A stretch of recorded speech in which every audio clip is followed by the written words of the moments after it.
তো 6 মাস আগে একটা ফোন লঞ্চ করেছিল ভারতীয় মার্কেটে, যেটাকে নিয়ে সবাই খুব ট্রোল করেছিল। একটা কন্ট্রোভার্সিয়াল ফোন বলতে পারো। এখন সেই ফোনটি 15,000 টাকা বাজেটে one of the best phone বলতে পারো। মানে তখনকার ট্রোল ফোন এখনকার বেস্ট ফোন হয়ে গেছে। আর সেই ফোনটি হলো নাথিং এর তরফ থেকে CMF 1।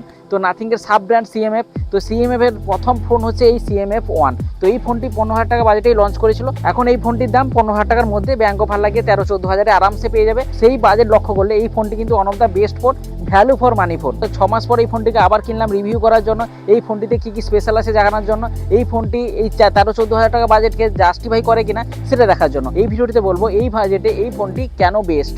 তো চলো শুরু করে নেওয়া যাক। প্রথমে বলবো ডিসপ্লে নিয়ে। এই ফোনটিতে ডিসপ্লে তো খুব ভালো, 6.67 ইঞ্চির ফুল HD প্লাসের সুপার অ্যামোলেড ডিসপ্লে আছে। মানে 15,000 টাকা বাজেটের মধ্যে সুপার অ্যামোলেড ডিসপ্লে পাওয়াটা খুব ভালো ব্যাপার। তাছাড়াও 120 হার্টসের রিফ্রেশ রেট আছে, 240 হার্টসের টাচ স্যাম্পলিং রেট আছে, যেটা তুমি ফিলও পাবে টাচ করলে। টাচিং এক্সপিরিয়েন্স কিন্তু খুব ভালো। 120 হার্টসের রিফ্রেশ রেটের অপটিমাইজেশনটা এই ফোনে কিন্তু খুব দারুণ। আর এই ফোনটিতে ফ্ল্যাট ডিসপ্লে আছে, HDR10 প্লাসের সাপোর্টও আছে, তো কোনো রকমের অসুবিধা নেই। 2000 নিটসের ফ্লিক ব্রাইটনেস আছে, তা আউটডোরেও কোনো রকমের অসুবিধা হবে না। আউটডোরে ফোনটি আরামসে ইউজ করতে পারবে, ইনডোরে তো ইউজ করতে পারবেই। ফোনটির স্মুথনেসটা কিন্তু 120 হার্টসের রিফ্রেশ রেট এবং সফটওয়্যারের জন্য বেস্ট স্মুথনেস পাবে। 5 হোল ডিসপ্লে আছে। ডিসপ্লে কোয়ালিটি কিন্তু এই বাজেটে one of the best. Display best থাকার জন্য এই ফোনটা মাল্টিমিডিয়া এক্সপিরিয়েন্সটাও খুব দারুণ। মাল্টিমিডিয়া এক্সপিরিয়েন্স আমি এই ফোনটিতে আমি ইউটিউবে ভিডিও চালিয়ে দেখেছিলাম, HDR কন্টেন্ট দেখেছিলাম। এই ফোনটিতে ইউটিউবে 2160p-তে HDR মোডে ভিডিও দেখতে পারবে, যেটা খুবই ভালো কোয়ালিটি। আর ভিডিও এক্সপিরিয়েন্স, মাল্টিমিডিয়া এক্সপিরিয়েন্স কিন্তু এই ফোনটিতে ভালো।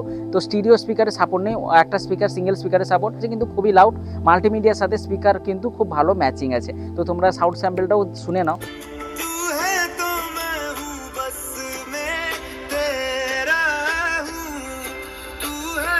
এই ফোনটির ডিসপ্লেটিতে ড্রাগন ট্রেলের প্রোটেকশন আছে, যেটা নর্মাল বলতে পারো, ডিসেন্ট বলতে পারো এই বাজেটে। এই ফোনটিতে out of the box Android 14 update আছে, কিন্তু তোমরা ফোন অন করলেই আপডেট চলে আসবে অ্যান্ড্রয়েড 15, যেটা নাথিং OS 3.0 আপডেট। তো একসাথেই আপডেট হয়ে যাবে। অ্যান্ড্রয়েড 15 আপডেট তো পেয়ে যাচ্ছ।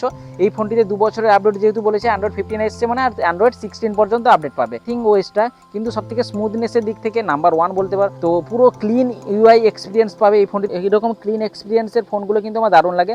কোনো এক্সট্রা কোনো ব্লোটার নেই। আর এই বাজেটে অন্যান্য ফোনে কিন্তু ব্লোটার ভর্তি পাবে, কিন্তু এই বাজেটে কোনো ব্লোটওয়্যার নাই এক্সট্রা। আর নাথিং OS 3.0 এর অনেক এক্সট্রা ফিচার্স পেয়ে যাবে, যেটা তোমরা ফোন ইউজ করলে বুঝতে পেরে যাবে কি কি এক্সট্রা ফিচার্স আছে।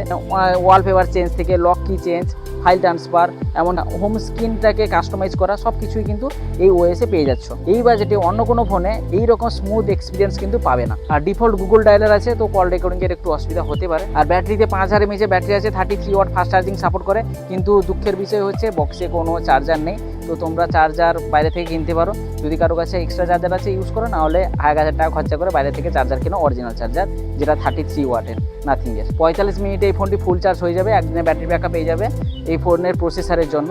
এই ফোনটিতে আমি ইউজ করার সময় হালকা ব্যাটারি ইস্যুও দেখেছি, তো এটা একটু লক্ষ্য রাখবে। ফোনটিতে প্রসেসরের দিক থেকে একটা ভালো প্রসেসর আছে, Mediatek Dimensity 7300 এর প্রসেসর আছে, যেটা এই বাজেটে কিন্তু বেস্ট প্রসেসর। 4 ন্যানোমিটার বেস্ট, 6.97 লাক্সের অন্তত স্কোর পেয়ে যাচ্ছ। এই প্রসেসরটা খুবই ভালো, তাই CPU থ্রটলিং কিন্তু 90% এসছে। এটা কিন্তু অন্যান্য ফোনে 21-22 হাজার টাকা CPU থ্রটলিং চেক করেছিলাম, 70-80-তে আটকে যাচ্ছে, কিন্তু 15,000 টাকা বাজেটে 90% CPU থ্রটলিং দিচ্ছে। প্রসেসরের দিক থেকে ফোনের অপটিমাইজেশন কিন্তু খুবই ভালো। এই ফোনের সফটওয়্যার এক্সপিরিয়েন্স কিন্তু খুবই ভালো। মাল্টিটাস্কিং এর ক্ষেত্রে কোনো রকমের অসুবিধা হবে না। ডে টু ডে ইউজে আরামসে ফোনটিকে ইউজ করতে পারবে। হয়তো একটু হিটিং ইস্যু লক্ষ্য করবে হাই গেমিং এর ক্ষেত্রে। হাই গেমিং বলতে এই ফোনটি কিন্তু একমাত্র ফোন এই বাজেটে 120 FPS এ BGMI আনলক হয়ে গেছে। মানে ভাবো 15,000 টাকা বাজেটে 120 FPS এ BGMI আনলক হয়ে গেছে। তো খেলতে পারো না পারো সেটা পরের কথা, হয়তো কিন্তু আনলক হয়েছে এটা বড় কথা। 1 লাখের উপরে ফোনগুলোতে হয়তো 120 FPS এ BGMI খেলতে পারবে না, কিন্তু এই 15,000 টাকা বাজেটে তোমরা 120 FPS এ BGMI আরামসে খেলতে পারবে না, যদিও কিন্তু খেলতে পারবে। যেহেতু ক্ষমতা থেকে একটু বেশি লোড দিয়ে দেওয়া হয়েছে, তাই হালকা ফ্রেম ড্রপও হবে। কিন্তু আমি সাজেস্ট করবো তোমরা 60 FPS এ BGMI খেলো, আরামসে BGMI চলবে, নো ল্যাগ। তবে হিটিং ইস্যু হালকা হবে, যেহেতু বাজেটটাই সেরকম। LPDDR4X এর র্যাম টাইপ, UFS 2.2 এর স্টোরেজ টাইপ আছে। তো র্যাম ম্যানেজমেন্ট কিন্তু এই ফোনে ভালো। আর ব্যাকগ্রাউন্ডে যে অ্যাপটা যেখানে এডিট করেছিলাম কিন্তু সেখান থেকেই চলছে। এবার বলবো এই ফোনে ক্যামেরা নিয়ে। এই ফোনটিতে ব্যাকে 2টি ক্যামেরা আছে, একটা 50 মেগাপিক্সেলের মেইন ক্যামেরা, যেটা সোনির IMX882 এর সেন্সার আছে। তো খুবই ভালো, 15,000 টাকা বাজেটে সোনি সেন্সার খুবই ভালো, কিন্তু ভিডিওতে ওআইএস সাপোর্ট নেই, ইআইএস এর সাপোর্ট আছে। আর সেকেন্ড ক্যামেরাটা ধরার দরকার নেই, ইউজলেস ক্যামেরা। ব্যাক ক্যামেরাটিতে 4K 30 fps এ ভিডিও রেকর্ডিং করতে পারবে, খুব ভালো এই বাজেটে। আর সামনে 16 মেগাপিক্সেল সেলফি ক্যামেরা আছে, 1080p 30 fps এ ভিডিও রেকর্ডিং করতে পারবে। ফটোর শার্পনেস কিন্তু খুবই ভালো, বেটার আছে। ডিএ ফটোগুলি দেখো, লাইটগুলো ভালো কাজ করেছে, লাইটে ফটোগুলো ভালো আসছেও। ডাইনামিক রেঞ্জ ওকে ওকে টাইপ বলতে পারো, পোর্ট্রেট সেন্সার কিন্তু ডিসেন্ট। আর হিউম্যান পোর্ট্রেট শটটাও দেখো ডিসেন্ট কাজ করছে, তবে বলতে পারি ইমপ্রুভমেন্ট প্রয়োজন। ব্রাইটনেসটা বেশ ডিসেন্ট বলতে পারো। আর সেলফি ফটোগুলো ন্যাচারাল আসছে, সেলফি ফটোগুলো ন্যাচারাল কন্ট্রাস্ট ফিল আসছে। তো ফটো কোয়ালিটি তো দেখলে, ফটো কোয়ালিটি ঠিকই আছে।